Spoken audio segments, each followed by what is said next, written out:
On Earth, 828 in 1964, the world celebrates the 4th anniversary of astronauts Reed Richards, Sue Storm, Ben Grimm, and Johnny Storm becoming the superhero team known as the Fantastic Four after they gained superhuman abilities from exposure to cosmic rays during a space mission.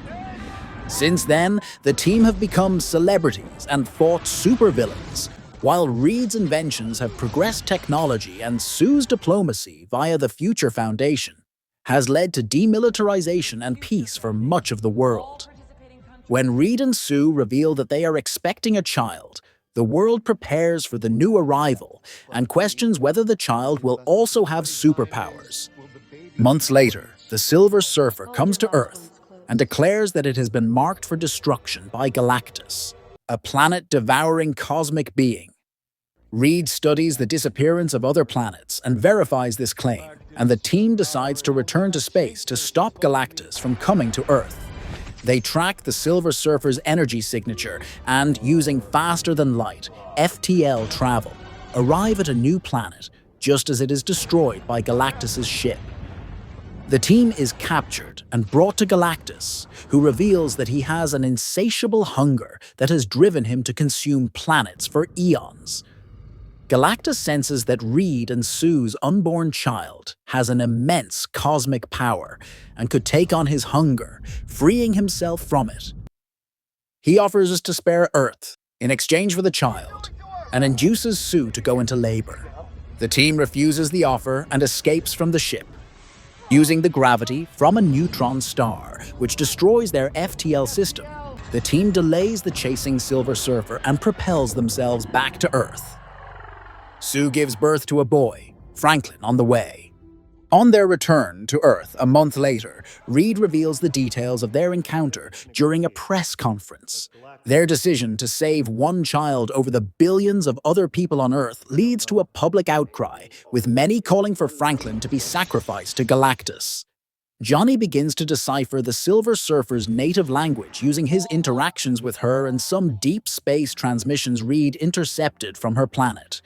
They also have transmissions from planets that Galactus destroyed. As Galactus draws near and protests against the Fantastic Four escalate, Sue takes Franklin to meet with protesters. She explains that they will not sacrifice their child, but they will also not give up on the rest of humanity, regaining public trust.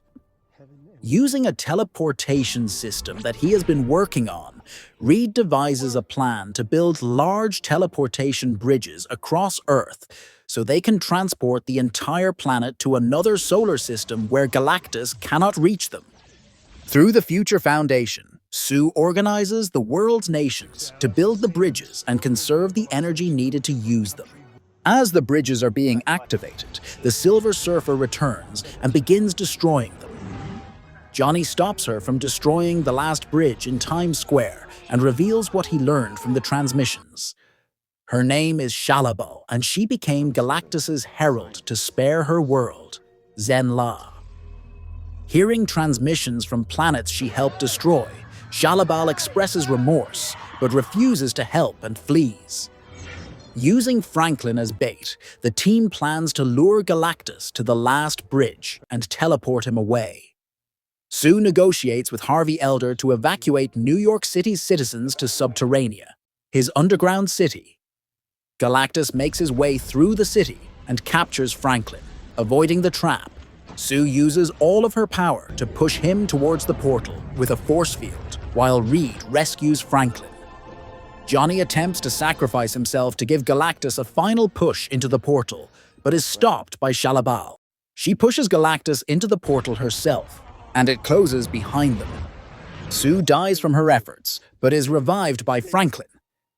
The team later goes on a new mission as the world celebrates their 5th anniversary.